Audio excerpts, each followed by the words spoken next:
Hello, good evening, and welcome to Monday Night Paranormal Live, the last one of 2025. This is our Christmas live special. These are as you can see, the screen's never been this full before. So have a look. There's some great groups on here tonight, and we're very honoured to have them give their time up and come on here with us. So myself, Paul, and Jenny from Host for Ghosts. You have Angela, South Coast Ghost, Zoe and Kev from Western Supernatural. Graham is one of our EVP specialists. You have Jamie in the middle from Ghost Dragon Investigation. You have Highland Paranormal in the bottom, Liam. Luke's one of our investigators, and Dora's one of the Hosts for Ghosts leading investigators. So welcome all to the Paranormal Monday Night Live. As I say, we appreciate you coming on and spending the time with us tonight.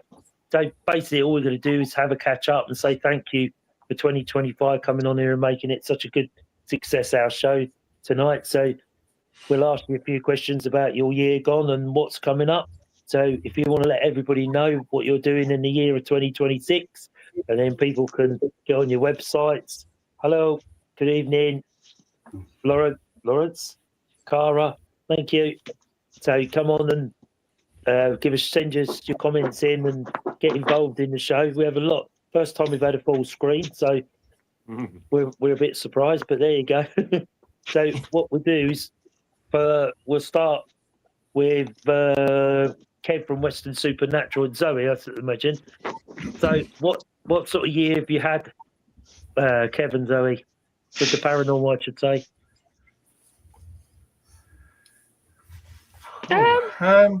You carry on, Zoe. Well, we've done a lot, but it feels like we haven't done a lot, if you know what I mean. Yeah. There's been lots of stuff going in the background this year. We've done a lot of background work as well. We have had quite a few trips out, the nunnery being one of my favourites. I was going to say, what's your highlight of 25? Yeah, the nunnery, I think. That was because it was relatively close to home, but we got an awful lot out of it. I don't know what Kev's opinion was of the nunnery. Yeah, that was really good. We used some old police walkie-talkies from I think they were made in 1995. Yeah, and we was doing like a vigil upstairs, and the radios were crackling on cue, which was really interesting. We thought we'd try something new. I think we learnt that from another team, and it seemed to be quite successful. And we had lots of strange things like knocks and bangs. I've got to go through a lot of the footage yet. I mean, we've got 8 hours of like times 6, 6 different cameras. We've got to go through all that yet. But it was a very interesting night. Really nice building as well. Lovely history to it. Nice. Yeah, definitely creepy vibes there. And do you share your videos online, or do you? At the moment, we are a little bit behind on going through our footage because obviously trying to get everyone together and going through footage, it's quite difficult. Yeah. But I think what we're going to, I'm working on our website at the moment, which will hopefully launch the first quarter of next year. And I've got some video editing software, so I am making sort of like I like to call them webisodes. I'm going to put them together, and we're going to start launching them on our website. So yes, there will be content coming up fairly soon. And now, how can people view your website? What's your address? It's just westernsupernatural.co.uk, all one word. Cool. And we've got a YouTube channel. I think there's only one thing on there at the moment, and that was from the Cryptid Conference, our evidence video. So we've got that there at the moment. But yeah, I suppose keep your eyes open. There will be stuff coming up. Oh, so Andrew, do you have any questions, or? No, I'm just trying to field all what's going on behind the scenes at the moment. So you just run it, and I'll do all the bits behind the scenes. Oh, okay. So we'll pop to Liam at Highland Paranormal. Hi, Liam. Hiya, how you doing? Yeah, good, thank you. So, how's your year been in the paranormal, your events? It's probably a bit similar to what Zoe was saying. It's been a weird year for us. I actually put a kind of highlights reel together the other week, and we'd done more than I thought we'd done this year. I thought we hadn't done too much, but we have managed to go to a couple of some really good locations. So we were invited to the Banshee Labyrinth in Edinburgh, which is its own tagline, Scotland's most haunted pub. So Phantom Secret Paranormal down in Edinburgh invited us down to that. That was really interesting. We had a really interesting activity with a phone. So the Banshee Labyrinth is part of the Southbridge Vaults, if you know Edinburgh. We use our phones. They're always on airplane mode, but for taking photos and whatnot. And one of the team had her iPhone sitting on the table. It's on airplane mode. There's actually no signal in the Banshee neither. And one of the other guests with cat ball set up and basically said, well, you set that cat ball off. And straight away, Siri came back and said just simply, no. Now, we've looked into this. We've tried to replicate it. We can't. If your phone's on airplane mode, Siri tells you your phone's on airplane mode. My brother actually is also the manager of the local iPhone store. So I asked him and said, technical question for you. He says, no, it's not possible. So that was definitely our coolest piece of evidence this year. Crathish Castle in Aberdeenshire, we visited a couple of times as well. I wasn't at those ones, but the guys had a lot of activity on both visits there as well. Pool House over on the West Coast. For those of you interested in the Titanic, it has links to the Titanic, and it has a room that specifically has a lot of activity, including banging on the wall and replicating basically when people slept in there, they were woken up in the middle of the night, and what they were actually experiencing was the ship sinking. Oh, wow. Yeah. So again, that was really cool. So yeah, we've been busy, some private work as well. Even managed to get on a ferry boat. That was a first for us. So a wee trip on a ferry boat. But yeah, it's been an okay year. Wow, you've been busy behind the scenes then. Yeah, that's good. And what your plans into 2026 then? We're still in the process of pulling things together. We do have. I can't talk about it, and this is really frustrating. Yeah, we've got a new location that we will be going into, which has got a lot of history. We're really excited about that. And first quarter of the year we should be announcing that. So yeah, really excited about that. Other than that, at the moment, not much else planned. A few trips away with the team. We are planning, we've been talking about it for a long time now, going to a place called Sandwood Bay. I think I might be exaggerating when I say it's a 4-mile hike to get there. But the beach is supposed to be haunted by a sailor, and there's even reports of a mermaid. So we're looking forward to that as well, something a bit different. Nice. So you're quite busy going into the new year as well. So you're having a break between the new year, this year and the new year when you're back out into the field then? So we're straight back out. We've got 2 private cases in January, so we're straight back out in January. Yeah. So you're quite busy then? Yeah, definitely. Nice. Good for you. Jamie, Ghost Dragon Investigations. Evening, buddy.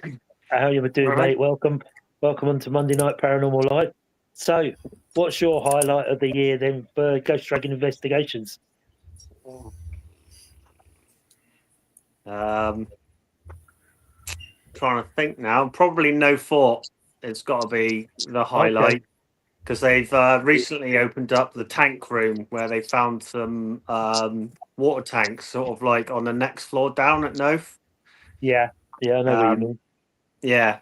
You've been in the tank room, haven't you? So yeah, we were in there, and I've never heard footsteps so clear and so loud. Like it's a very tiny room, as you know, and it echoes ridiculously loud, doesn't it? And we had the whole group in there, and we all thought that a group was walking past us, and we thought, we're gonna have to stop the investigation. I literally said, I'm gonna go out the door and tell them like we're in here. Walked out, you could still hear the footsteps like fading away, and there was no one. I walked up the corridor, down the corridor, there was no one. Oh wow, And that's a great room. It was, because when we were sat in there, we started asking questions, and the same as everybody else, got hours of footage to go through and listen to. But Tanya, who's just come in the chat, will verify. As we were asking questions, we were getting full-on knocks on the wall between her and another member to give us yes and no answers. It was. Wow. It just never had that sort of like proper intelligent knocking before. That's incredible, isn't it? It is, especially like to start with. We're like, oh, is that just like the building maybe doing something? But it went silent, and as soon as you asked a question, the knock started again. Wow. So yeah. Hi, Tanya. Tanya put, not was the fun. The water tank was epic. It was between me and Sally too. Yeah, that was it. But I sent you footage that we'd got from there, didn't I? With a little voice saying, "Mum." Yeah. That was in the tank room. That's where right. You Luke, said you had it in the tank room as well. Yeah. That was where me, Luke, and a couple of others were in there. Where this crash bang as the gate slammed shut, and Luke and his mum were trying to get out the door before the rest of us, which I found unfair. Yeah. But great room. We had two other incidents in there. One where we done the same. We did an EVP actually in the tank room on that bit. Yeah. And as I started, like, sort of what people, especially around that time, reciting a bit of the Bible, we had a constant tapping on metal on the EVP, like rapid tapping, like something was acknowledging what we were saying. Wow. And the freakiest one there was we come out of there and we're all in like that smaller room by where the tank bit is, and we were just talking amongst ourselves about the evidence we're getting, and it sounded as if some lady had screamed at the top of her voice. It echoed all through the tank room, and then it echoed all around No Fort, and all the host members were trying to get on their walkie-talkies at the same time, asking who was screaming. Everybody heard it, but nobody had actually reacted to it. Wow. So nobody was screaming in any of the groups. It was just this loud woman's screech, which echoed right the way around No Fort. That's incredible, isn't it? It is. One of our members has actually got it on his phone. Like, you can hear the scream. I've just got to get that off of him, and then I can sort of start sharing the EVP. He'll cherish that, won't he? Is there very few and far absolutely. between them ones? Yeah, that Kev, was just like. Kev, have you ever been to North Fort? Not the Fort, in Weymouth. No, haven't been there yet. There's a place to go, isn't it, Jamie? Oh, No Fort's amazing. No Fort. Sounds The like history there is do. just, it's beautiful. Yeah, it is a stunning fort, isn't it? The way it's kept and what they've done to it, it's incredible. But you've got to go there, Kev and Zoe, when you get a chance. Go there because it is the most incredible place. You know, it is alive at night, isn't it? Oh yeah, definitely. Yeah, we've had some good results there. So we recorded that in the tank room. And Luke could tell you, you know, we've had bangs and scratches and all sorts going on in there. But it's a very, very great place, really. So, it is. Oh, wow. So it's worth going there, Kevin. So if you get a chance. Yeah, definitely. Weymouth's not too far from us at all. Yeah. It's in Weymouth, but it's a great, great place. Got a nuclear bunker, isn't it, as well, Kevin? That's right, isn't it? There's quite a lot to do it. They got like the old batteries along there. You've got Portland just off the way, which has got some it's got like a massive old prison up there. I do know that they've just opened up some of the batteries, so you can actually visit it now and have a walk around. So it might be one on our list to sort of see if they're at a push. They might be interested in doing some investigations there. Yeah. It'd be worth going. Not the Fort was good. Yeah. Right. Nice. What have you got planned for next year that you can tell us? We understand if you can't, but what have you got planned? Not a lot at the moment. I mean, like everybody else, it seems like the year's gone by so quick and we feel we haven't done enough. But when I go look through what we've actually done, there's been a lot of locations we've been to. I think we're going to sit down with a few others and then start planning out like what locations everyone will be excited to do for next year, what previous locations people have done. I know that some of the team want to go back to Lyme Regis, back to the place where we got probably some of the best activity we've ever had, and see if we can start communicating with that again. Nice. So it's just sort of, yeah, we'll just go with the flow and see where it takes us. Oh, that's good. Graham, welcome to Monday Night Paranormal Live, Graham. Graham's still there? Graham, are you there? I think it's frozen. Yeah. Oh, yeah. They keep stopping this.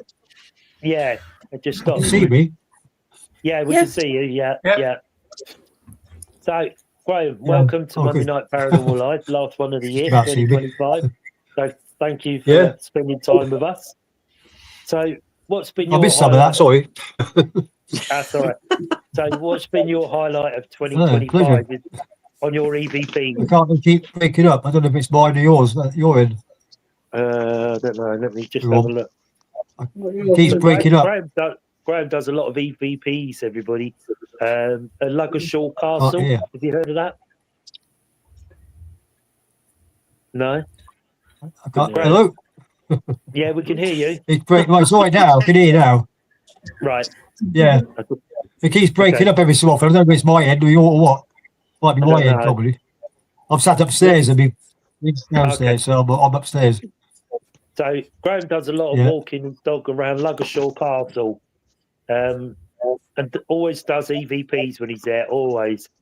And it's a shame we can't get some on tonight, but some of the EVPs, the responses he get back. Graham, tell us a bit about the Luggershaw Castle. Whereabouts is it, mate? I think it might be easy, mightn't it? Yeah. Can everybody else hear me all right? Yeah. Yeah. Yeah, it's all been clear, mate. There must be. Yeah, I can see Graham's you. end. Yeah, I think you're frozen, mate. Yeah, I think it might be. I'm up. I'm up. Yeah, we're still Not there. froze. Yeah, we got you. You're back. So I'm waving my hands. Yeah, Oh, Yeah. I was waving my hands. yeah, we Yeah. got you. What would you Tell like us to a bit know? about the Anything? castle. Okay. Well, the castle is a ruin, basically. It's about 4 or 5 miles from where I live in Andover. Luggershaw Castle, it's called. It's a. Definitely is Ed. There's no main. Yeah. The only bit that's really there is the tower. The rest of it's just like foundation walls. I go there about once a week with my dog. Take him. Oh, sometimes with my wife as well. She comes as well. But I take my dog for a walk, and when I go, I take my voice recorder, and every time I go, I ask out questions on my voice recorder. The whole time I'm there, and I'm only there for about an hour at the most. So I ask questions. I've got a lot of I know a bit of the history about the place, and I know for a fact that we're in contact with King Henry III, his wife Eleanor, and I also know there's another spirit there called Obi, who likes to be called Dom. And there's a few other spirits there as well, and I've got quite a few recordings of for the last 2 years really. I record. I write them all in a book, and I write everything about what time it is and everything. The whole thing about the recordings, and I've got them logged in a book. And I've caught so many. I mean, I can't believe some of the stuff that they say, and it's clear as day. Responses. Yeah, Incredible, really. yeah, Like, they are. I mean, if I say I went last Tuesday. And this is just an example of one trip, but this was last Tuesday. I got out the car. Absolutely nobody on the site at all. I get out the car, and as I got the car out the car, this female voice said, "Come on." Clear as anything. And they were saying there was nobody anywhere. There was nobody around anywhere. That was the first one. And then about, I don't know, 10 minutes later, I recorded a voice. I was saying about the weather, how bad it was. It was a horrible day. It was really wet and windy and weren't very nice, really. I shouldn't have gone, really, but I did. I don't think the dog liked it too much. Yeah. I asked about, I said about the weather, and I didn't expect it to be like this. And a voice said, "You're right." Actually said, Wow. "You're right," very clear, but you said, "You're right." And just before that, there was a whisper of my name. Oh wow. Whispered Graham, the female voice. Huh. So, and then that was that one. And the next one was even better because I was at the castle, I think it was at the tower, around where the tower is. I said about my wife, because my wife had gone to Salisbury that day, and that's why I went up the castle. I thought, well, I always go up, when she goes off somewhere, I always go up the castle. Yeah. I said, I mentioned the fact that my wife had gone to Salisbury, and I gave her some money to spend for Christmas. And when I said that, this voice said, "No shit." As clear as that. Straight after I said Christmas, he said, "No shit." Now, it weren't me, because I don't say that. I never swear. I never say anything when I'm talking to the spirits or anything. I never say anything like that. Yeah. But he said, "Do you heard it? Did you hear it, Paul?" Yeah. Yeah, You can hear was it clear, on the wasn't it? recording, can't you? It's just like, yeah, it was quite. Yeah, it was quite, and I slowed it up as well, so you can actually hear it even slow. When you Yeah. slow the recording up, you could hear it clearer. But he said, I mean, I Right. never heard that. I mean, I've heard this voice before, and I think there's a certain spirit there that doesn't want us there, doesn't like us being there. Right. So, Wow. It's good evidence. so anyway, and then the next one, there was another one. Well, this is another one. So in the same visit, I was saying about this chap Obi. And I Yeah. said, "Is Obi and Dob the same person?" I knew it was because I'd already, but I sort of wanted to check just in case. And he said, "Yes." You can hear him say yes in the background, just a little yes, but it was a male voice saying yes. His name's Dob. Right. But his actual name, when I first heard his name mentioned, captured him Wow. about a year ago, a year or so. He said, "Obi here." And this that Nice. was out of the blue. I was just asking if any spirits, and he said that. So, Cool. and then I found out his name was Dob later on. Likes to be called Dob. Yeah. Well, I've had a million. That was just one visit. Yeah. 4 figures, and I was only there for 33 minutes. You know, I mean, I wasn't there for long. I don't go there for very long. Especially that Tuesday was a horrible day. I mean, I left a bit earlier, so it wasn't very nice. But brilliant! I mean, Nice. to capture that, I didn't expect to capture on anything. I didn't, you know. No. But Right. I just don't know where it all comes from. I mean, the clear voices, where do they come from? It must come from somewhere. Who knows? Thanks for that, Graham. Chris, over to you. I How's don't your know. year been? But that's just one place. That's just one visit. I say I've had a million visits. I go there. I've been going for the last 2 years. So, Okay, thanks, Graham. We'll come back to you in a sec. Chris. you. Me? Yeah, okay. You. How's your year been? Pretty good. So first, some apologies. First, sorry I'm late. It's the first time I turned this laptop on since February and nothing worked. Secondly, couldn't get the light working in here. Don't know what's happened. Thirdly, me and Daniel are double booked, so he's on the other podcast already. All right.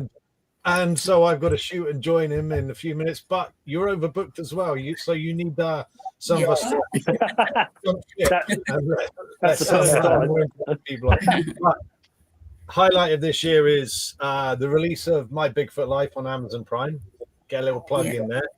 But we also went to Pennsylvania back in August and did some filming and went to a conference, and that was pretty amazing stuff. And I was gifted some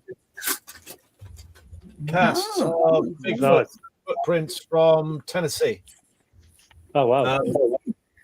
Yeah, all in all, really exciting year. And we got lots going on next year, but I just received a message saying, don't tell them about that. We're not announcing that. So, That's probably Daniel then, isn't it? I've learned my lesson the hard way. Do as you're told.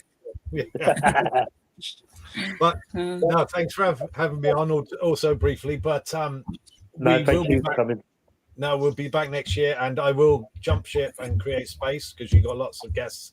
Thank you. And Merry Christmas, everybody. Merry Christmas to you, mate. Happy New Year. All right. See you later. Take care. Say hi to Daniel if he comes on. Yeah, well. Who's? Oh, okay. So, right. Who else is sitting there, Angela? Anyway, Yeah, I'll we've just got throw Andy this coming question. on in a second. Who? Andy Decodes. All right. Okay. So here's a question for all of you. What's your go-to piece of equipment when you're out and about? Oh, for us at the moment, the Ovilus is pretty good. Mine's still the dowsing rods.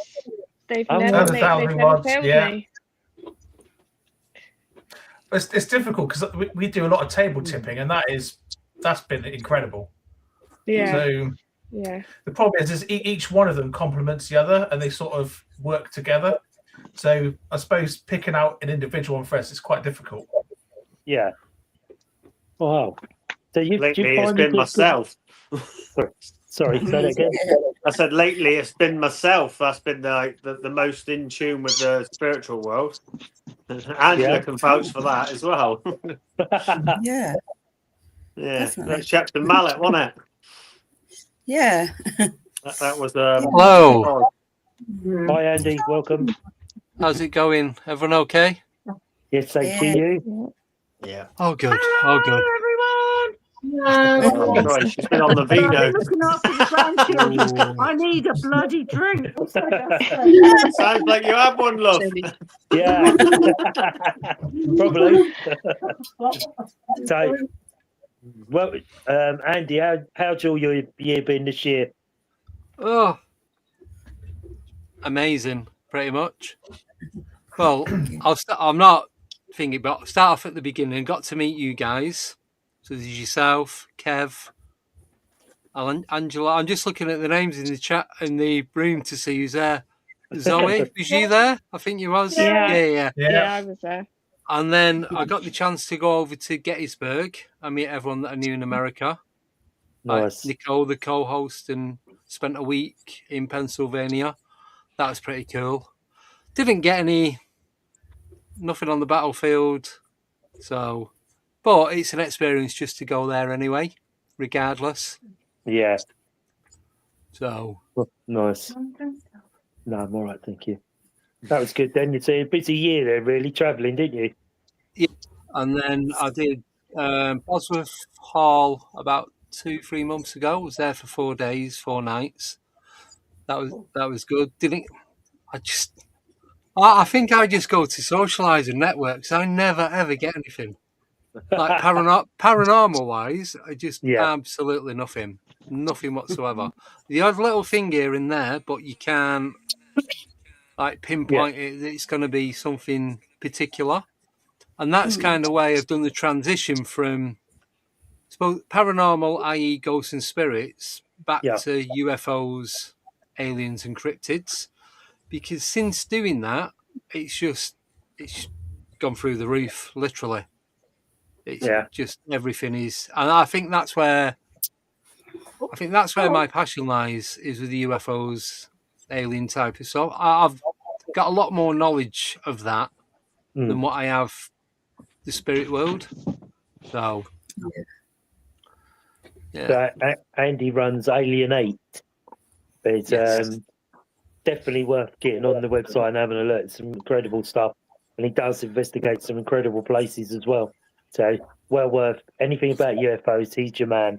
He's your man to go to. I won't go that far. I know enough. I think.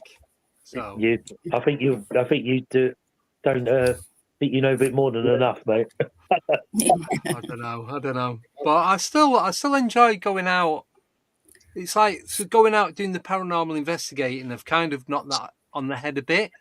I'll still go out and do the meetups in that because it's great to just meet people and just spend time with them and share encounters and to get to know people on a personal level as well, not just like the paranormal side to it.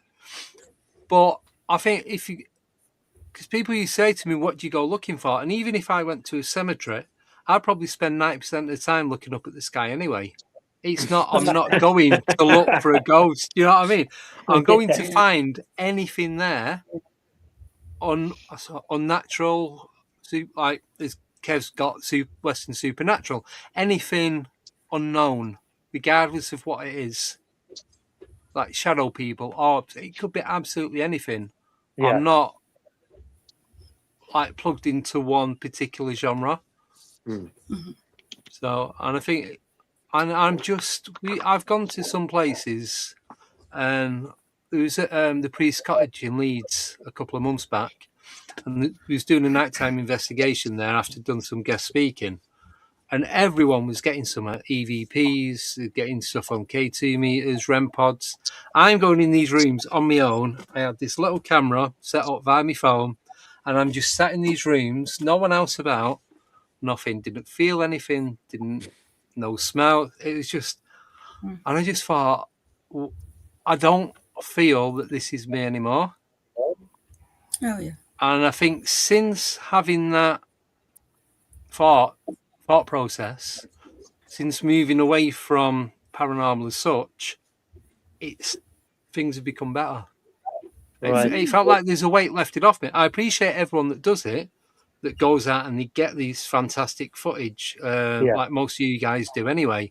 You'll get EVPs, you'll get movement, stuff being shifted about, you'll hear like the voices, or you'll feel something touch you and all that. Now and again, I get a little bit. But if someone's getting that all the time, then yes, stick with it. But if you're not getting it, I just don't see the point of keep pushing and pushing for something that's just either never going to happen, or it's only going to happen now and again. Yeah.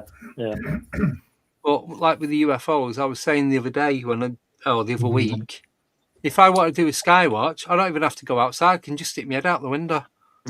Don't have to go anywhere. It is, obviously, there are some places where you go and you've got a better, there's less light pollution, you've got a bigger horizon and all that kind of stuff, so you've more chance of seeing something. But I just find that's more me than anything else. I think you've done the right thing. I absolutely think you've done the right thing because you're going with the flow. Absolutely going with the flow. Yeah, definitely. Because when we get blocked like that in a certain direction, that's not the way to go, is it? You're getting blocked for a reason. Yeah. So you're going in the right direction, I would say. Right. Yeah. No, I appreciate that. Thank you. Right. Just put my 2 pennies worth in. That's fine. I'll let you. I've seen what damage you can do, so it's all good. Well, they always say in whatever you do, trust in your gut. So that's the best thing to do, is just go with that gut feeling, and it usually leads you in the right direction. Yeah, like I said, I'll still go wandering around cemeteries and derelict buildings and what have you, just having a look round. But I'm not going with the intent to investigate, to capture something.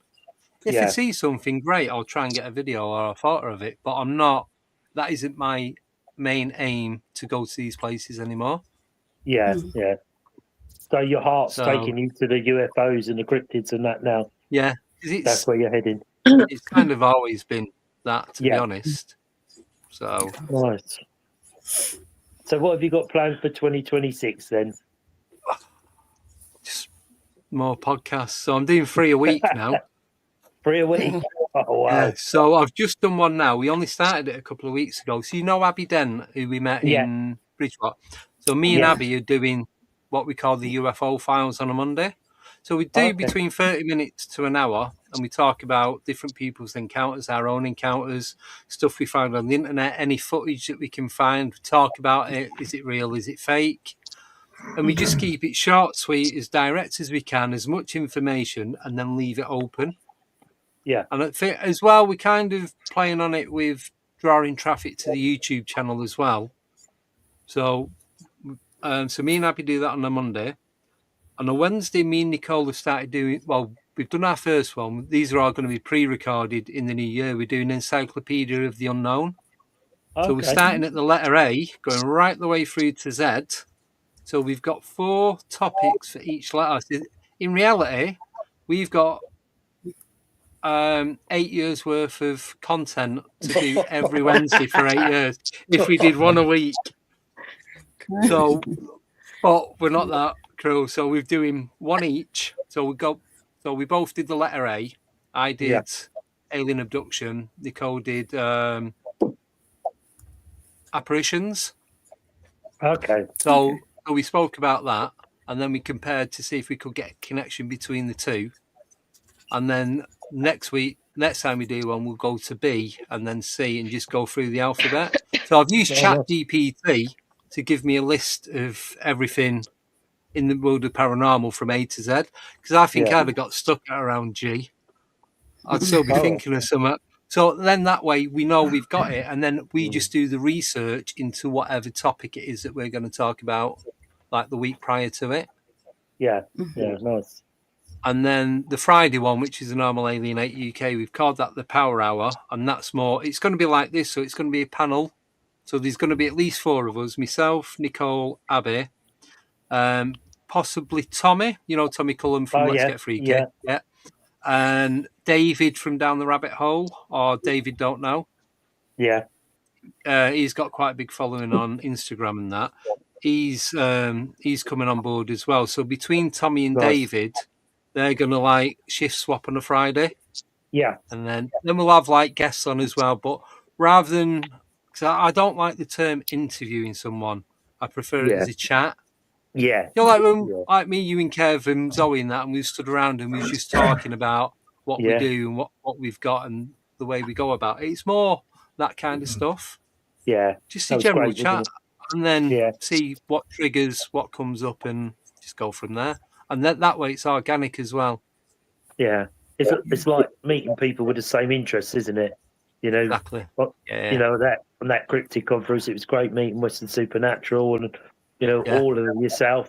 I know I've been a follower of you for a while before we'd met, hadn't I? Yes. I'd known you for a while. And then we finally met at the cryptid conference, didn't we? Yeah.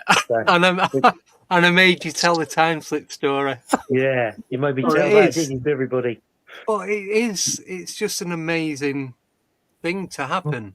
That's going to be one of those that will stick with me forever because of how it transpired from the beginning to end, the research afterwards, and all the time and effort that went into it, and still zero answers. Yeah, we never really got to the bottom of it. I think obviously Kev and Zoe had heard this story. I don't know, Jamie, if you've ever heard it, or Graham, the story about a friend of mine that time slipped. Can't remember off the top of my head, to be honest. Yeah, it was the one in the pub. Yeah, do you remember that? Fascinating. Yeah, it's just an incredible story for a guy. Sort of what validates it is that he doesn't want to talk about it. He'd never go anywhere and never talk about it. He doesn't mind me talking about his experience. But when I've asked him to come on and just give it in his own words, he said, "No, I'm not doing that. No. I had an escape. I got away, and that's enough for me. I don't want to relive what I went through." To me, that sort of validates the story, really. It's just the most incredible story. You probably only ever hear that once in a lifetime, really, because I don't think I've ever met anybody else that's had that similar sort of experience, to be honest with you. I don't know if anybody else on here's ever had that, but I don't know. I've had a woman that might have had a time slip. I'll tell you quickly. So I was working up in Edinburgh, and there's me and a lad called Jack, and we were staying at the hotel right opposite Edinburgh train station, right in the centre. And we'd gone out to get a pizza, and this woman pulled up in the car. She goes, "Oh, can you help me? I'm lost." All right, okay. She goes, "I won't tell you the location of where she's getting back to." She goes, "I need to get back to this particular place." She goes, "I'm picking me son-in-law and daughter up. I've just dropped them off at the theatre." And this was only about 9:30, 10 o'clock at night, right? So centre of Edinburgh. I went, "So where are you trying to get back to?" She went, "Leeds." And me and Jack just looked at each other like, surely she would have seen the giant flag saying "Welcome to Scotland." It's like you can't miss it. It's enormous.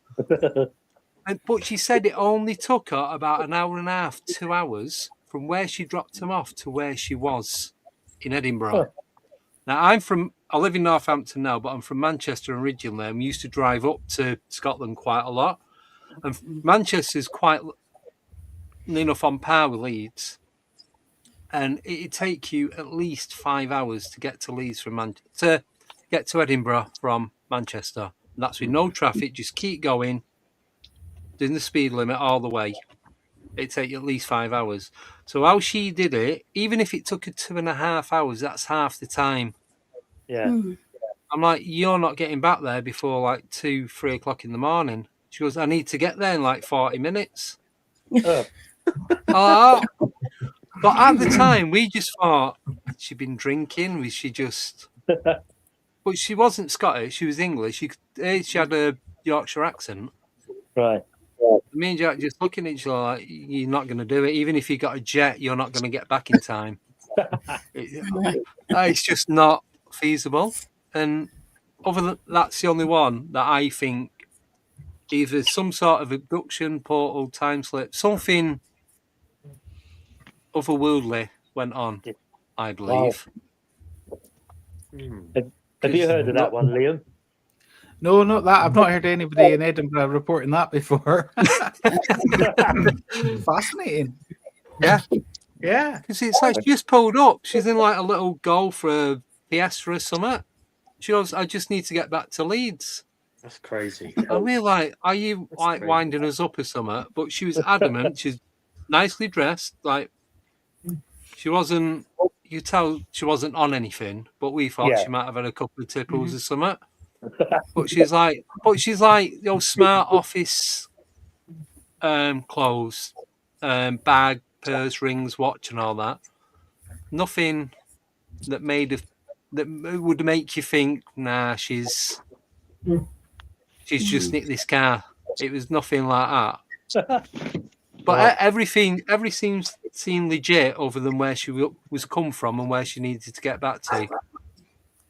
Wow. I knew a lady who I knew her well, and she told me that one day she was driving down the road in Inverness, and suddenly she said it felt like time stopped, and she knew the answers to everything. And she said, literally seconds later, click, she was back in the real world, driving along the road. Wow. Ooh. You know, she was a very spiritual person. I have no doubt what she was telling me was legit, because she used to go on about it afterwards and saying, damn, for so many seconds I knew everything. But she said it was so bizarre. And it was just a short trip. It wasn't even far from her house. She was just making a short trip in her car. That's mad. She said it was like she'd time stopped. She had no concept of time while this was happening to her, and she had the answers to everything, and then again back into the real world and nothing, all gone. I was just about to ask that. How long are these time slips supposed to be? I don't know. Actually. I mean, is there's it like a variation of the person and their experience? Yeah. Because now you said that, I've done a lot of work and I've had to go past Stonehenge quite a lot. And there's a certain part on that 303 where there's been multiple times. It's as if I've just like been driving along and I've just spaced out for what I could say would be about 15 miles.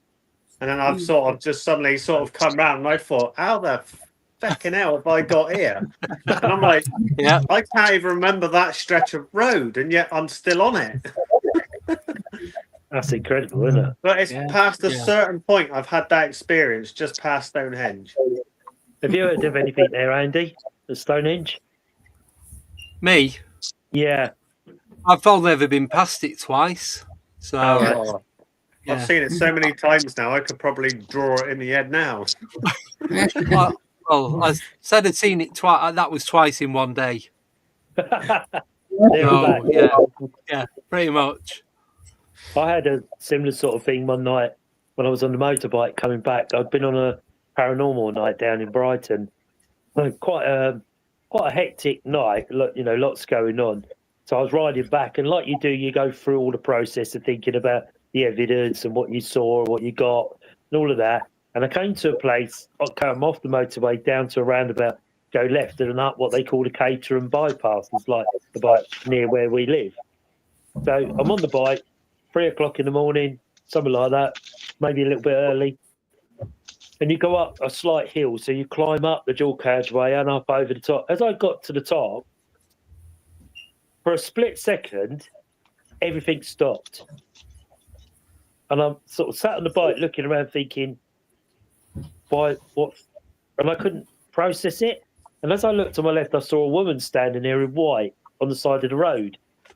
And I'm thinking, what's she doing out this time? And a split second, I was back moving again. Literally a split second. So I sort of looked it up, and there'd been a woman killed on the Caterham bypass, and she's often seen. So I said this to a friend of mine who's on a radio show, and he's an ambulance, a paramedic. And they were coming back in an ambulance one day after a shout, and they were coming up the Caterham bypass, and they saw this woman in white. And he said that it just seemed to stop. He didn't know really. So they stopped and got her on board the ambulance, and then said, "Oh, where you going?" She didn't say anything. And they thought they would take her to the A&E because she was like only had this white dress on. And halfway to the A&E, they looked in the back to make sure she was all right, and she was gone. So, you know, that's a paramedic. You can imagine what they see. Yeah. So, Dora. Yeah. What's been your highlight of 2025? I can't remember if that was this year. Bombay Sapphire Distillery. Oh yeah. January. January. Yeah, that was quite good. Next to that gate, when we heard that woman voice, and we literally just, was gonna go back to the base room, and me and you just stopped next to the gate, and all the door next to the gate started rattling, and we heard that woman voice. Yeah. So it was no one on the other side of the gate. The gate was locked. No staff or anyone. That was quite good. Yeah. I thought Tangmere Aircraft Museum was good. Yeah, that was also, yeah. It was good to speak in Polish and get responses back. Oh, absolutely. We went to Tangmere Aircraft Museum, and we were there asking out in like normal language. And we weren't getting a great deal of lot there, a lot of responses. So Dora said, well, I think there was a Polish air crew that was stationed there. So yeah, they were. Just tell them the story, Dora. It was incredible, wasn't it? So yeah, we didn't have much going on.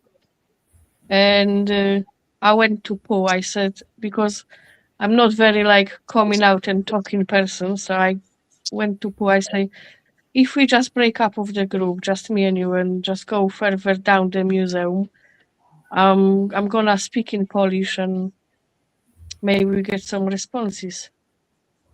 So we did. We went down to the aisle, where you was allowed to walk around the planes, and who put his EVP on, and under one of the aircrafts there was a sensor which light up in lights, kind of like a police car would flash. And soon as I start speaking Polish, all that flash comes on and carry on going. And you can hear on EVP some responses as well. In Polish, wasn't it? The responses we got back were in Polish. So I don't know whether any of you have thought, sorry, but we tried it and we had orbs coming out, we had everything going, all because Dora was calling out in Polish. So it makes you wonder sometimes if we're calling out in English, whether spirits in the location can actually understand us. We've done that. Yeah, we've done that up Ham Hill, quite local to us. It's had a lot of settlements up there, and the Romans spent a lot of time up there. So we were doing the typical calling out English. We got little bits and bobs, and we got to a certain part which was apparently heavy with Roman activity, and my mate started speaking out in Latin, like a certain Latin what they'd understand, and out of nowhere we're in the middle of the field and the K2 goes from green to red. Oh wow. Wow. Yeah. As in something came forward, and then it's hard to say whether they were responses around us because obviously we're out in the open. But then there was a lot of noises that were quite unexplainable at the time because nothing of that sort of nature was happening until we started speaking in Latin. That's incredible. That's really interesting. We've got a Gaelic speaker in our team now. We took a Gaelic speaker on because even going back to the kind of early 1900s, there's parts of the west coast of Scotland where Gaelic was the main language. We'd done sessions with Rods and we were getting complete gobbledygook, and then you start communicating in Gaelic and suddenly you're getting answers. So yeah, I firmly believe that if you can communicate with the native language, go for it. We've also got a French speaker, so we've done some work with that. Obviously, Scotland's got a lot of ties to France, and if you go real back in history in Scotland, there's parts of kind of Scotland and North Africa, French knights and whatnot as well. Old format. So, yeah. Interesting. Yeah, we've done the same thing at a private farm.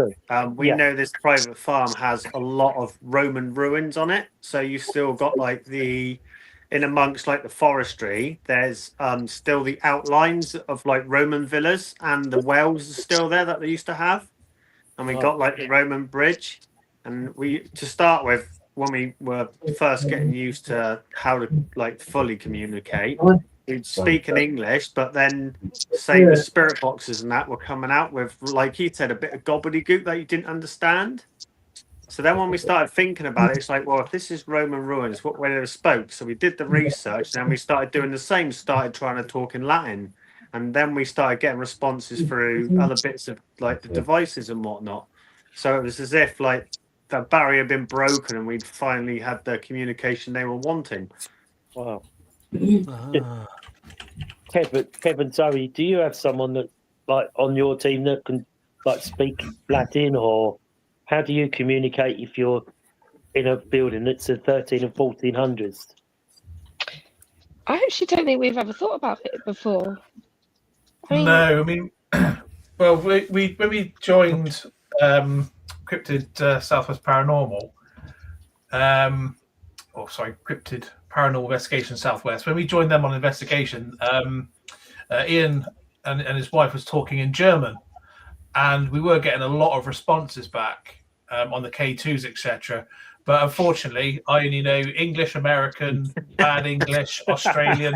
They're the only languages I know. So I could probably try some Pidgin English. Yeah. How funny.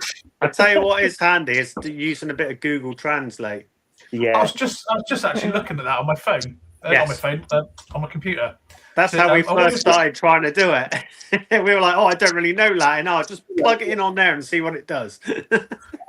Does it actually do Latin? Yes. Oh, yes. Does it? I'll have to try that. You can like basically put it in on English, and then you can put what language you want down the side and click it, and it will actually. It's a bit robotic, but it will say it in Latin, and then if you want, you can rephrase it like through your own tongue. There you go. 2026. We're all going to be learning Latin. But it's always finding, like, once you start finding the history of the places you actually get activity, it's like once you know the sort of the barriers you've got to break down, especially language, it makes a massive difference. Yeah. Yeah. I mean, like Dora was saying, when we spoke in Polish, it became, cat balls going off, lights going off, orbs, tap, knocks, didn't it, Dora? It was. Yeah. It's also, we went to Oxford Castle. Yeah. And me and Jenny, we went down the stairs, and there was a couple of people doing Ouija board. Oh yeah. So I stood next to them, and Jenny joined them on the board, and the glass was moving, on the letters, and Jenny was like, "Oh, that's just gibberish." I say, "No, carry on." She went, "Why?" I say, "Speak in Polish." And spell out name and the surname of the spirit in Polish. Incredible, isn't it? Yeah. I got a Kind good of makes you question wonder for when someone. you. Sorry, Karen. Has anyone got any extensive knowledge of spirit boards? Yes.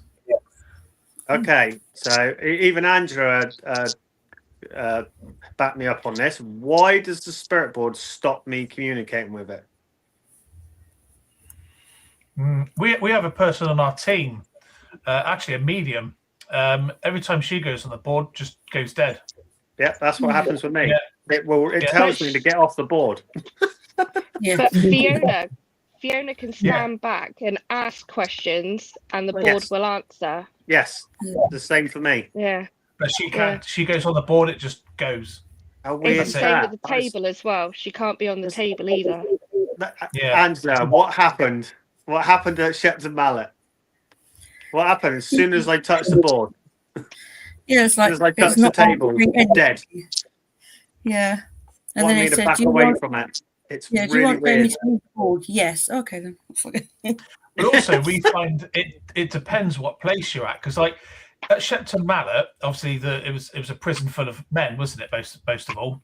Mostly, yeah. And then we found if males go on the table, sometimes they're very reluctant to talk. If females go on the table, bang, it goes nuts. I don't know whether it's like intimidation or what, but sometimes we find as soon as a man goes on the table, it dies. Sometimes they prefer men on the table and not women. Yeah, so that's I true. think it depends where you are and what's happened in that place. Yeah, we had a lot of that in the granary section where they used to make people go on the big wooden wheel to crush the grain up. It didn't want any male spirit, any male people in the room when the board was going. We had to walk to the next room across, and then all the ladies got on the spirit board and etc. And it was just really active. Yeah, didn't want us anywhere near it. Yeah, it's funny how that works, isn't it? Yeah. Tanya Marie's put Warmly Clock Tower speaking French. I've had a response, and also had Welsh on a board at Shepton Mullet. Luckily, I speak both. That's incredible, isn't it? I think sometimes we forget, don't we? We go crashing in there. Can you do this? Can you do that? And we forget that the English dialect's changed, isn't it? Oh, Graham, dramatically. Have you ever thought about that when you go to Ludgershall Castle? Well, yeah, in a way, yeah, because I've had some words that I can't quite make out, which sound quite foreign. Right. They're said, you can hear them being said, but you can't work out. I had one time where I said about I was in the chapel and I said about there was a drop over a wall, and this male voice said "gracias." Who was that? Gracias. Now that's Spanish. Right. Spanish, So and after he said that, there was a sentence of totally different language to English. It was totally different. It wasn't English. It was some other language. It might have been Spanish. I don't know. So I don't know in the 12th century or 13th century whether they spoke French here and all the different languages here, because they all mixed and mingled. I think in those times. Yeah. And there was a lot of visitors. The king must have invited a lot of people to the castle for hunting and stuff, because it was a hunting lodge in those days. And there might have been I've had words like a nurchi said, which I could never find out what that meant. A nurchi, which sounds Italian. Yeah. I've had other things said. I think it's like also they supposed to spoke Old English in those days. Yeah. They might not understand. English. They might not understand modern English. Yeah. They might understand the odd word. They might understand the odd word of what we're saying, or different. They don't understand everything we're saying. Yeah. Yeah. Well, here lies another question. Do you think spirits do actually learn modern language? Because obviously they've got plenty of time on their hands. Well, yes, they do. I think so. Yeah, absolutely. I imagine they get an understanding of like what you're trying to say. For sure. Especially if people, you go to a haunted location and there's X amount of like investigations over the year, they must like grasp what people are trying to say. Yeah, for sure. Yeah, I quite agree. Yeah, because I think with all the responses I get, mostly you can understand them in English. Yeah. Even the women. I mean, I'm sure we're in contact with Eleanor, who is Queen Eleanor, who was Henry's wife. Well, she was French, but the answers I get are English. They are like they're not even French accent. Yeah. You know, they're just English. So I think they do learn over the years. Yeah, and they also learn about technology. You know, technology and stuff as we go along. Yeah. They're very clever, the spirits. I think they're more clever than we are. They can do anything that we can't do. See, They can do everything that we can't do. Sorry, because we try to avoid words like antenna and device. We Yeah. try to use simple words like box and Yeah. Yeah. yeah. I The thing is- usually say the magic speaking box. yeah. Well, trouble is, at the castle. Because if spirits are not used to, even No. though you try explaining what it is, if they're not used to it and they sort of maybe fear it, if you like break Yeah. it down to some simpler terms they'd understand, like they'd Yeah. obviously understand like magic, especially, and like a Yeah. speaking box, that might make it a bit more like, okay, so this is something I sort of understand. Maybe I can Yeah. use it. Yeah. I think Tanya's put no, I don't believe they do. Understanding, yes, but I think spelling not always. Yeah, I agree with that. Yeah, that's quite true actually, isn't it? You know, when you think maybe they weren't very well educated back in them days, were they? Like we Well, are now, you know. Exactly. I mean, this is what we find on the Ouija board. Quite often, we come across a spirit that can't talk, Yes. and we have to say then we stick to simple questions, yes and no, and maybe numbers. But yeah, we do get quite a lot actually. In this room. Yeah. I definitely agree with that because we've had some responses, and you're like looking down, going, "Well, you've gone PV, then you've gone C." I'm sorry, can you repeat? And then they say the same thing again, and you're like, "No, I'm lost now. I don't know. Don't know what we're trying to say here." I don't know what it means. Look, Tanya's, but we use a box light almost to teach them. Yeah, I think sometimes we go flying in with all this modern day equipment, expecting them to touch and put the lights on and do this and do that, and they're not sure, are they? They've not seen things like that before. They've probably never seen anything like flashes lights and makes a bleeping noise and things like that. So, it's, Luke, what's your highlight of 2025? Quite liked Merley House. And I saw a camera roll on the sofa, like someone pushed it. That was interesting, wasn't it? Was that in the is it like the conference room? No, downstairs. In the basement, yeah. That was in the basement. Yeah. It's I put the camera up on the arm of the sofa because we were sort of doing a bit on the table. Yeah. And then it was solidly on the chair, so there's no way it would have. We weren't near it, so nobody knocked it. And we heard this noise. Myself and Luke looked over, and the camera had actually come off the side and was rolling along the sofa. Yeah, I got to agree. Merley is good. Yeah, that was. We had because that's where you when we spoke. I think you've been prior, and we'd just been to Merley, and then you started talking about the girl who got pushed over the banister, That's it, and we were getting the same responses. Yeah, and we didn't know nothing about that. No, I didn't. It's just what I saw upstairs when I was standing there. I think I was with Gemma and Cheryl, and it was just like we couldn't go any further. We were stopped dead, and we couldn't go any further. And I remember standing there, sort of thinking, "When, you know, we're feeling something. I love Merley. We should go back again, Jamie." Yeah, definitely. We were standing there, and it's the strangest thing, you know. I knew something was going to happen, and I'm looking around. And all of a sudden, I saw the spirit of a man walk past me, but he was waving his finger at this girl, and she was backing up. And the last thing I saw was her feet disappear over the banister. So I quickly run forward to look over the banister, thinking someone's gone over, and obviously no one was there. And then the energy shifted, and we could go into like the conference room around the back of it. Yeah. So when I went downstairs, I asked one of the ladies that was running the place, and I said to her about what I'd seen. She said, "How do you know that?" I said, because I've just seen it. I've just seen that happen. And she said, yeah, that's true. The master of the house was upset with one of his daughters, was telling her off. She slipped and went straight over the banisters and sadly passed away as she hit the floor. So, yeah, it's a great place to go. Have you ever been there, Zoe or Kev? No, where not is my it? house. Wimborne. Yeah, Wimborne. Wimborne, Oh, Dorset. Swindon way. Yeah. Yeah. Yeah. It's sort of Dorset way towards. Just on the outskirts of Poole, isn't it? Yeah. Yeah. But that's another place you should go. Take your team. It was good. I've got a video that Get a I keep. notebook. Especially Early when house you is down in the amazing. basement. Oh, the basement. Yeah. That bloody scarecrow.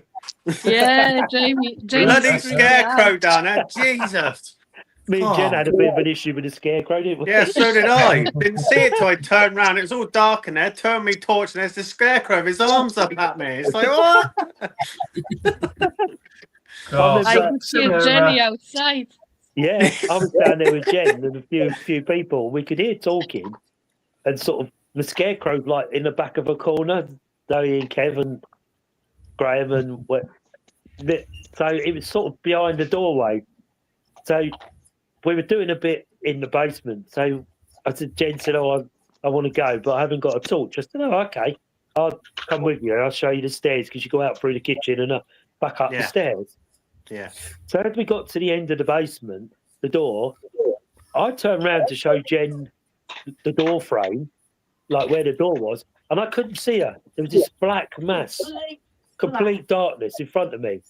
And then, of course, Jen screamed. I must have stepped back, and the scarecrow touched my belt. And I thought, it's got me, something's got hold of me. And I looked back, and the arms are like bouncing up and down. I thought, I thought someone had grabbed me, and it was a scarecrow. Oh, bloody thing. There was a dragon down there at one point as well. Was there? Yeah. Oh, that would be even more scary. Oh, it was. So funny. But I'd actually lost sight of Jen. There was this black mass standing in front of us. We couldn't see each other, even though we were across the doorway together. It was quite an eerie basement. Yes. I've got an actual video that I keep meaning to post up. Yeah. But I keep forgetting. So it's one of the business rooms upstairs. You've got the bar, then you've got the big sort of, I guess it's like where they do weddings, and then there's a little meeting room just off of that. Got a big fireplace in it. We've had one of our members. Yeah. There's a door, and then when you go through the door, there's quite a lot of wedding stuff in the bit that's close to the front end. She stood by that door, and we're going, right, we can hear some knocking. We're not sure if it's the floor. Can you give us a clear sign? And with that, it sounds like someone runs up to that big door and just boots it as hard as they can. It is so loud. You hear it clear as day on the camera. Wow. Nevertheless, Sally just runs completely. Yeah. Well, we had a similar down in the basement. You know, down in the basement is that long table in that room with the sofas. Yes. Yeah.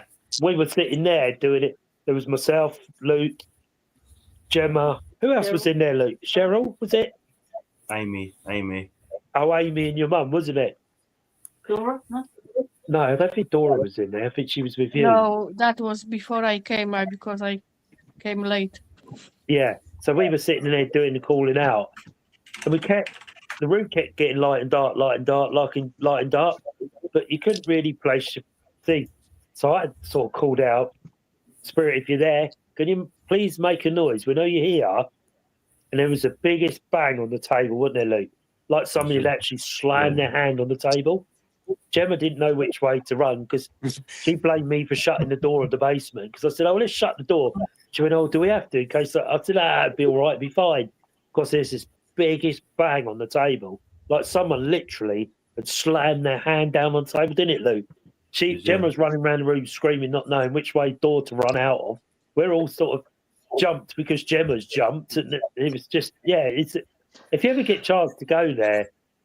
Kevin, so go take your team now. I think you'll be very impressed. Oh yeah, I made a note of that. Yeah, I'll definitely go there. That's where I got the XLS footage of the figure in the pram. Oh right, yeah. Is that there? Was it? Yeah, that was there. So you know where that big table is with the sofas. Yeah. You got another room adjacent to it. It's like quite like a narrow one. That was where like the pram was and all that in there. That's right. It's on the back of the hallway in the basement. Yeah, that's like it. a very Yeah. long room. I went there on my own and it was so creepy.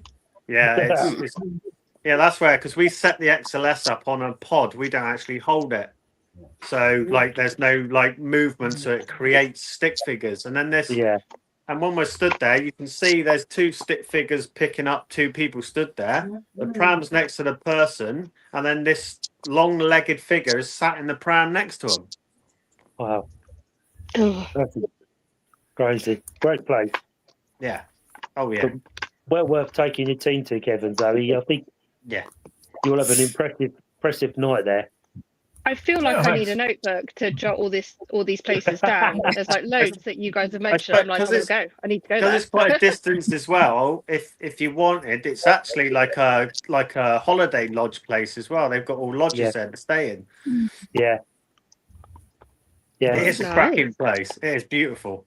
Stunning place. You can see why people have weddings there.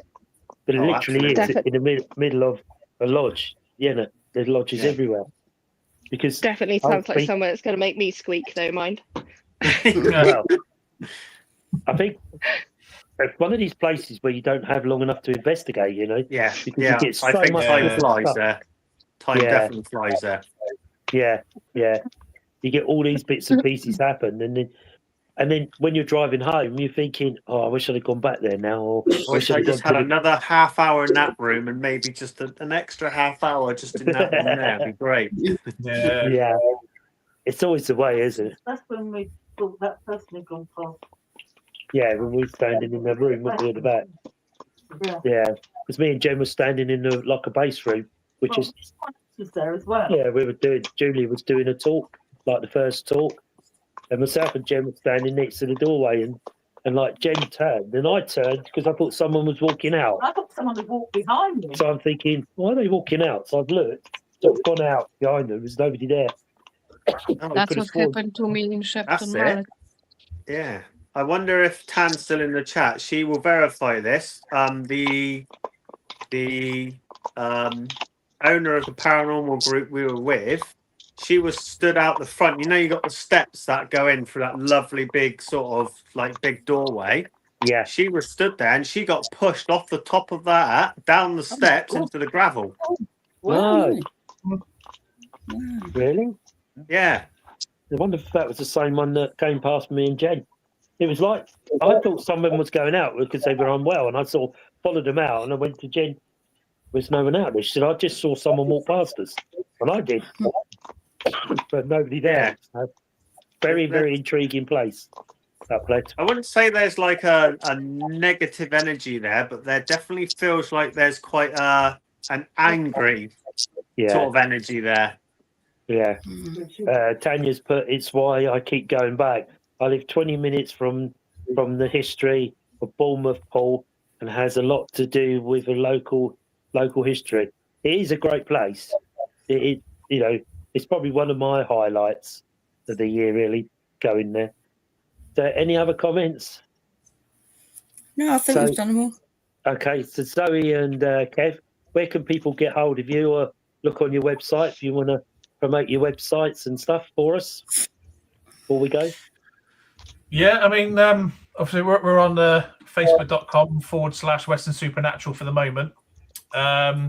Eventually it'll be just www.westernsupernatural.co.uk. That'll be our website. And I think on YouTube, I think you just do a search for Western-Supernatural and you'll find our channel. Yeah. We'll try to keep it simple. Yeah. Where are we? Jamie, but how can people get onto Ghost Dragon Investigations? We're pretty much the same. We have our Facebook page, which is Ghost Dragon Investigations, and same on YouTube. Just go for YouTube and we're on there under the same name. Cool. Liam, how about you in Highland Paranormal? So anybody on here is up in Scotland, give Highland Paranormal a shout. I'm sure they'll have something. So how we're can people Highland get hold of you, Paranormal. Liam? Yeah, we're highlandparanormal.org on the web, and we're just Highland Paranormal across most social media platforms and YouTube. So give them a follow. Really interesting content that goes on there, I must admit. I do keep closely following all of you. Very close, myself and Andrew and Jen. We follow everybody. So, who have I missed? Graham? You still there, mate? Yeah. I mean, can you see? Yeah, I moved into the other room. It's a lot better than. Yeah, I got a little story about the castle. If you want to hear it? Yeah, go for it.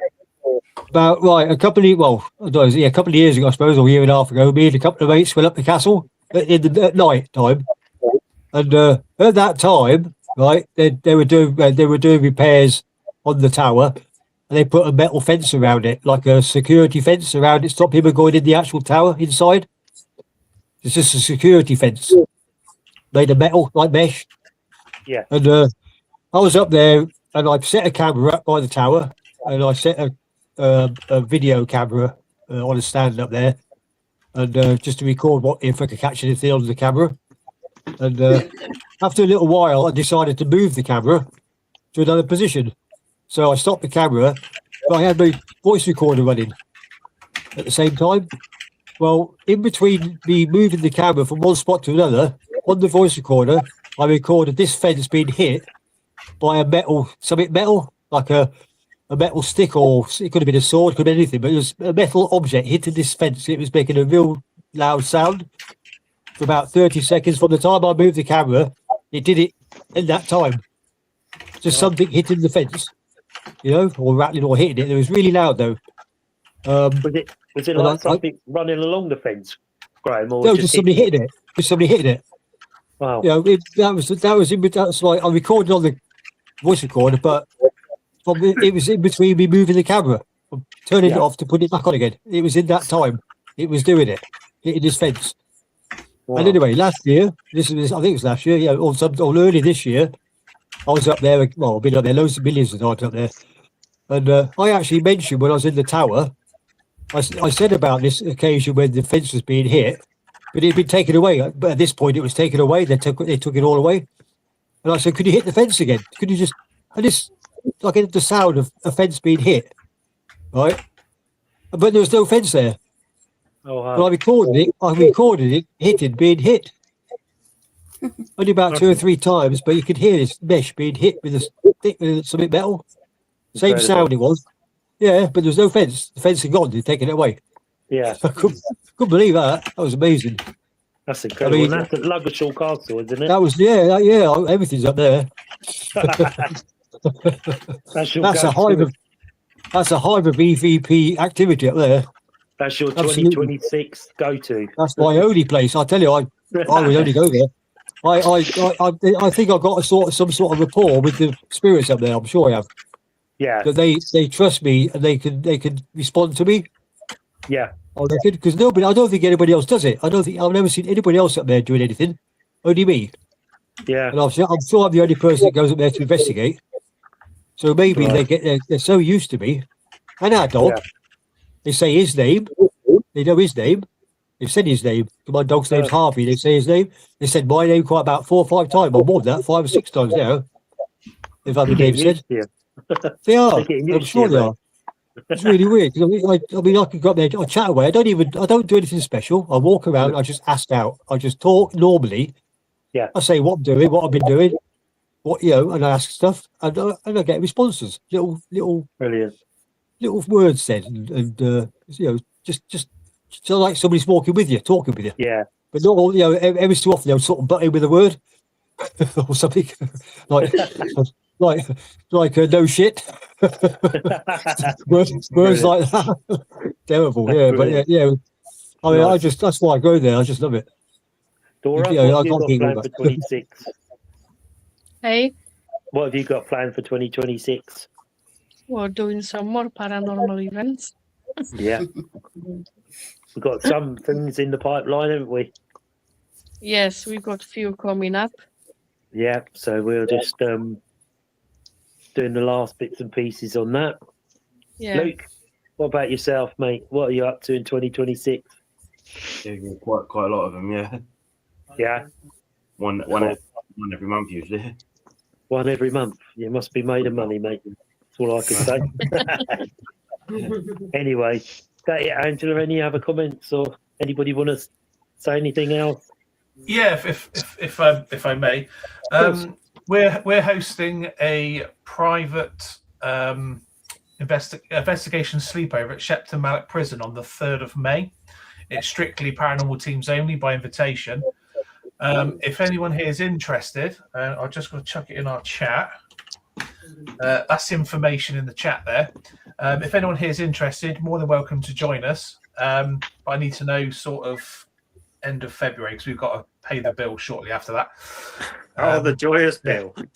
The joyous bill. Are they allowing you to film? They said we can film for our own personal use, and but that does include podcasts and live feeds and things like that. Not for commercial. Because I know that Shepton are getting a little bit funny on filming now. I don't know why, because it's all PR for them at the end of the day, isn't it? You know, the more people film and like promote it, surely more people are going to come and want to do it. Yeah, we found quite a few venues have started doing that now. They want like 500 quid recording fees, which is I think is ridiculous. I mean, it's not cheap as it is. No, it's not. I mean, we're talking if you. I mean, I got a good deal with them, but if you wanted to put the filming fee on top of that, you're close to $2,000. I know, it's ridiculous. So I've had a response from them, and I have got it in writing that we can do live streams. We can do it for our private teams, but we're not allowed to like film documentaries to sell, that sort of stuff.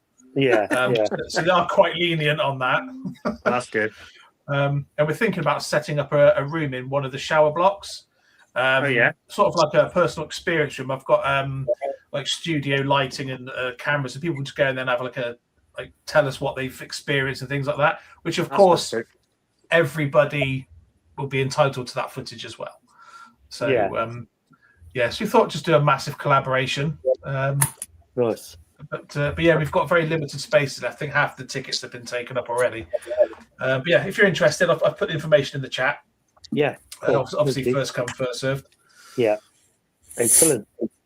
So if you're interested, all the teams are watching on here, get onto that. Kevin at Western Supernatural and UK. There's 20 spaces left. So any teams that are looking to get to Shepton Mullet, go with a great team because you won't be disappointed. I shall speak to the team. So there's no egos either. There's no I'm the only paranormal investigator in the village. None of that rubbish. No, I can't deal with that. No egos. Yeah, we've had a few of them, I'm afraid. Oh, yeah, we've had to readjust our team a few times. Yeah. Yeah. Liam, do you get a lot of that ego driven in your up there in Scotland? Oh, it's everywhere. It's everywhere. Yeah. It's taken a long time to get the right folk, and I gotta say, I've been quite fortunate with my team. We're just one big family, and Angela's seen what we're like. We're absolutely bonkers, and we just bounce off of each other, and it just works perfectly. Cool. Yeah, it took us a while, but we got there in the end. I think we're there now. Like, absolutely. Baz takes the banter quite well now, I think. Yeah, takes a bit of a battering, doesn't it? Your pride, and then once they've left the team, you can change it, can't you? Yeah, we've had a few of them, unfortunately, with us. I've come across so many patronising people. It's ridiculous. Destroyed everything we've done. You know. Yeah. Especially the medium turns around to go, "Oh, you sensitives, you won't understand." And it's like, all right. Yeah. I just normally go quiet when they say that. I try. Usually the best way. Yeah. I try to bite my lip sometimes. Yeah, I try. It's difficult sometimes, isn't it? To sort of sometimes think, "Oh, did I just say that out loud?" Whoops, sorry. Anyway, so if you could all stay on just after we start, and then we just want to say myself and Angela a big thank you for coming on. So everybody watching, so we hope you've enjoyed our look back at 2025 with some great teams that we've met over the year. In Ghost Dragon Investigation, Western Supernatural, Dora, Luke, Graham's brilliant EVPs, and Liam from Highland Paranormal in Scotland. So if you're ever in Scotland, give them a shout. Go get on the investigation with them. So it only remains me to say, have a great Christmas and a happy New Year. And please all be safe from myself and Angela over the Christmas. Don't drink too much. Well, drink a bit, but not too much. And then we'll all see you in 2026. So only remains me, like I say, a big thank you from myself and Jenny and Angela for coming on tonight. And we'll see you all soon. Take care. Bye, everybody. Merry Christmas all.